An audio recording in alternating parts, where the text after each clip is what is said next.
Bonjour à tous, on se retrouve aujourd'hui pour une présentation d'achat Blu-ray et DVD concernant un réalisateur qu'on a déjà vu ensemble il n'y a pas longtemps, c'est Peter Hyams. Donc pour cet épisode 2, je vais vous parler un peu plus du réalisateur qui est né un 26 juillet 1943 à New York. Alors il commence dans la vie en étudiant l'art et la musique au Hunter College puis à l'université de Syracuse avant de travailler comme présentateur pour la chaîne WHDH-TV, Channel 5 à Boston. En 1966, il est correspondant pendant 3 mois au Vietnam pour CBS et en 1968, il devient présentateur à Chicago pour la chaîne WBBM-TV. Entre 1964 et 70, il a la chance de réaliser quelques documentaires pour CBS.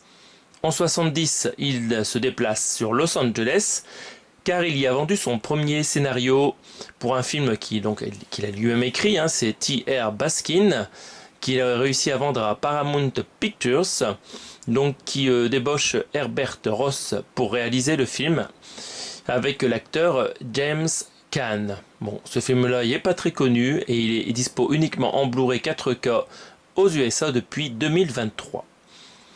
En 1972, il réalise son premier téléfilm pour la chaîne ABC. Ça s'appelle Rolling Man. Le scénario n'est pas de lui, c'est un drame et ça ne fonctionne pas terrible. En 1972, il en fait un deuxième de téléfilm où là il écrit le scénario. C'est Good Night My Love. C'est un polar où une dame demande de l'aide à un cabinet de 2 détectives dont l'un est un nain et ce film obtient un très bon succès. Du coup, il a l'occasion de sortir son premier film de cinéma en 1974. Il s'agit du film Les Casseurs de Gang, en anglais Busting. Donc c'est un buddy movie qui est à la base de la série Starkey et Hutch de 1975. Donc ça c'est intéressant. Alors on va venir tout de suite à ma collection de films. J'en avais pas mal avant dans la collection. Donc Peter Hyams, donc j'avais le Outland avec Sean Connery qui était sorti un 2 septembre 1980 en France, donc un genre de western futuriste. La Nuit des Juges, sorti un 4 janvier 1984 en France, avec Michael Douglas. Le Mort subite avec Van Damme, sorti un 17 avril 1996 en France. Un an plus tard, il nous a sorti Relique, un 29 janvier 1997 avec Tom Sizemore. Et enfin, D'Artagnan, un 7 novembre 2001 en France, film que j'ai en UMD, là que j'ai jamais regardé pour l'instant. Donc on passe tout de suite à mes achats. Dans un EasyCash, j'ai pu me trouver le film La fin des temps pour 50 centimes avec Arnold Schwarzenegger, il y a Gabriel Byrne dans ce film, il y a Robin Tunney qu'on a pu voir dans Le Mentaliste et Kevin Pollak. Donc ce film est sorti un 15 décembre 1999 en France. Donc 1999 c'est une année spéciale parce qu'on est à un an de l'an 2000 et en plus 999 c'est 666 à l'envers. Du coup c'était l'année des films de la fin du monde quoi. Donc nous avons ici un film fantastique avec une musique composée par John Debney, des maquillages pris en charge par Gregory Nicotero et des effets spéciaux supervisés par Stan Winston. Le scénario est de Andrew Marlowe qui a aussi écrit les scénarios d'Air Force One avec Harrison Ford, Hollow Man de Paul Verhoeven ainsi que la série Castle, dernier méfait connu de ce scénariste.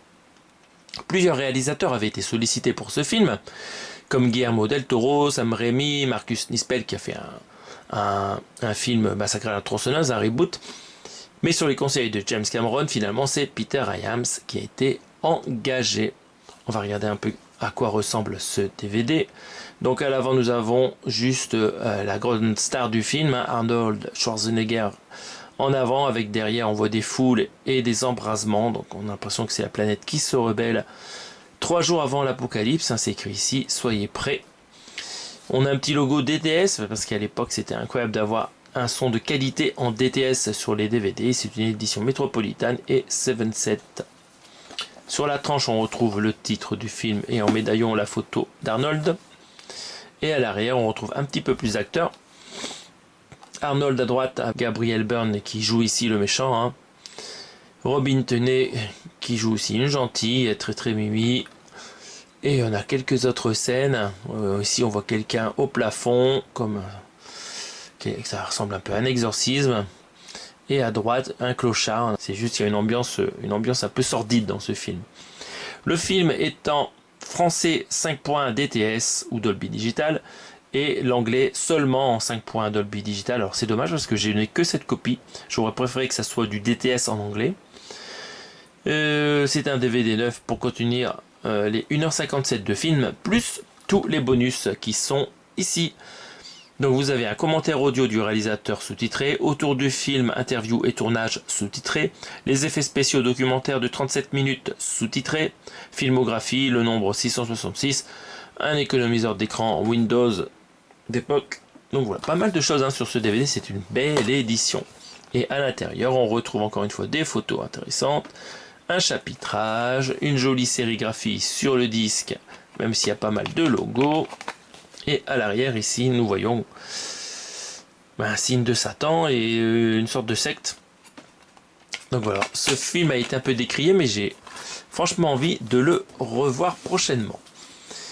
Que dire de plus? Le tournage il s'est déroulé de novembre 1998 à mai 1999. Il a eu lieu principalement en Californie, donc Arcadia, Los Angeles, Altadena et Universal City, mais aussi à New York. La bande originale est notable parce qu'elle contient un titre inédit à l'époque de Guns N' Roses appelé Oh My God.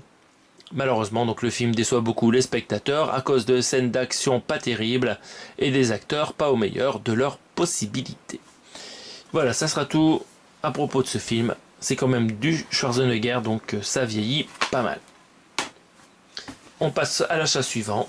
Donc il s'agit d'un Blu-ray, chopé aussi d'occasion pour 2,50 € dans une petite boutique d'occasion. Donc ce film est sorti d'abord un 11 juillet 2009 en Espagne, puis sur Canal+ en France un 12 décembre 2009, avant d'être disponible en vidéo, donc un 6 octobre 2010 en France aussi.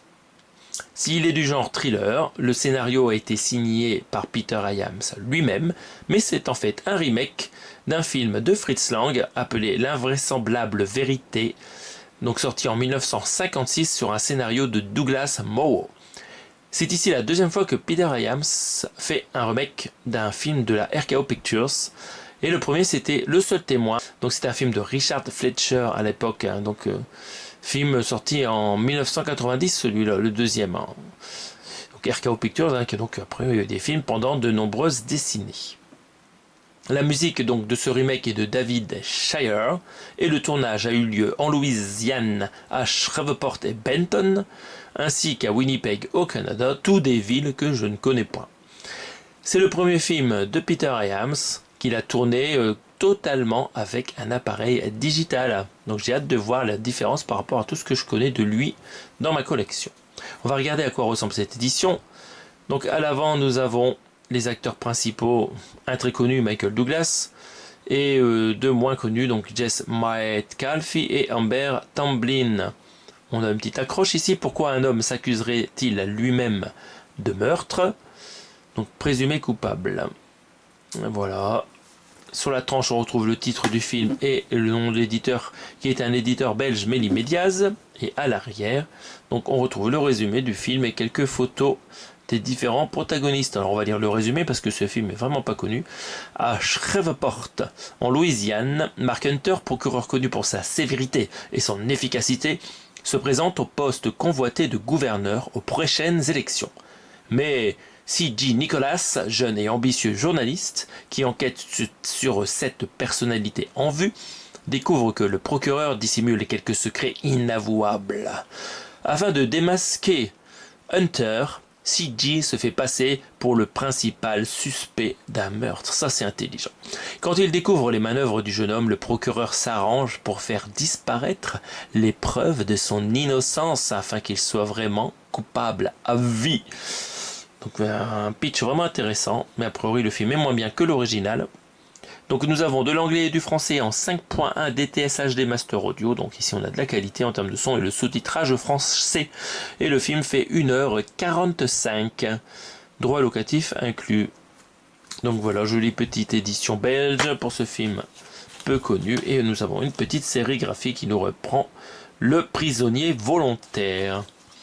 Donc voilà pour ces deux films qui viennent de compléter ma collection de films de Peter Hyams. Alors, il m'en manque encore quelques-uns des intéressants dans cette collection. Et si vous avez des films que je n'ai pas et qui sont bien à se procurer, n'hésitez pas à me le mentionner. D'ici là, on se retrouve pour d'autres présentations d'achat Blu-ray DVD Steelbook 4K. Salut à tous!